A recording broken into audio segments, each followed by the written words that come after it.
Alas 5:34 na nagmamadaling Webes ng umaga. Batiin na natin tong ilan lang mga nagdiriwan ng kaarawan para kainan na, parang Ray. Walang palit yun. Mahirap yung customer. Maligayang kaarawan ngayong Abril 30 kay Miss Claire Maaba ng P-Pop Group na Vivid. P-Pop Pinoy Pop Group na Vivid. Miss Claire Maaba, happy birthday mula sa inyong fan na si Mike AC. Sino pang kasabay nyo nagdiriwa ng kaarawan today? Birth anniversary, mga kababayan. Ang isa sa mga legend pagdating sa musikang Pilipino. The legendary composer. Kalahin mo sa dahon.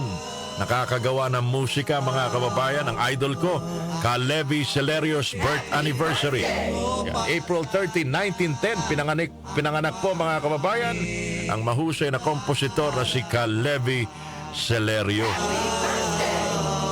Miss Christine Jacob is celebrating her birthday today. Christine Jacob, happy birthday. April 30, 1967, swimmer, actress, TV personality.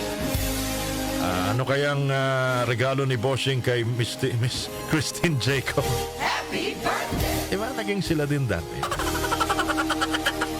Maligayang kaarawan din, mga kababayan. Ito, alamin muna natin. The late Tito Pepe Pimentel. Kilala niyo ba si Tito Pepe Pimentel? Lagi kong kasama dati nung tayo nag-host sa Tia Maria dyan sa Tomas Morato. Kapitan ho yan, mga kababayan. Naging kapitan dyan sa area na yan, sa Quezon City. Tito Pepe Pimentel, the legendary TV host. Happy birthday! Siya yung nagpauso ng pera o bayong. Diba? Kwarta o kahon. Yun pala. Kwarta o kahon na ginaya na kung sino-sino mga host sa TV. Yan, nagsimula yan. Ginaganap yung kanilang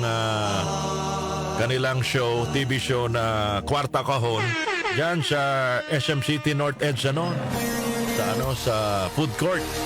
Tito Pepe Pimentel, inaalala po natin ang kanyang buhay na masaya at naiambag sa mga Pilipino. Happy birthday! April 30, 1886, mga kababayan, birth anniversary ni Jose Maria Veloso.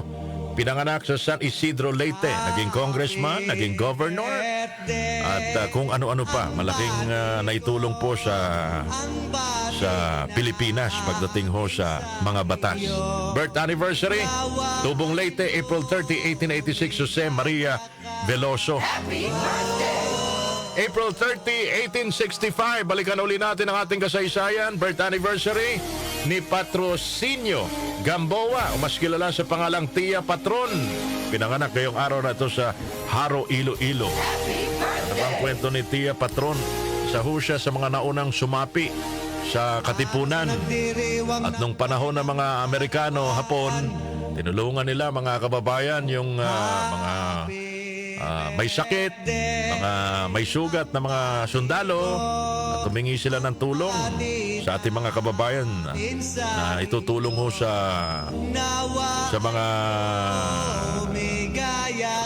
Pilipino na lumalaban ho sa Amerikano at Hapon. Tia Patron, mga kababayan, ng Haro, Iloilo, it's her birth anniversary. Happy birthday!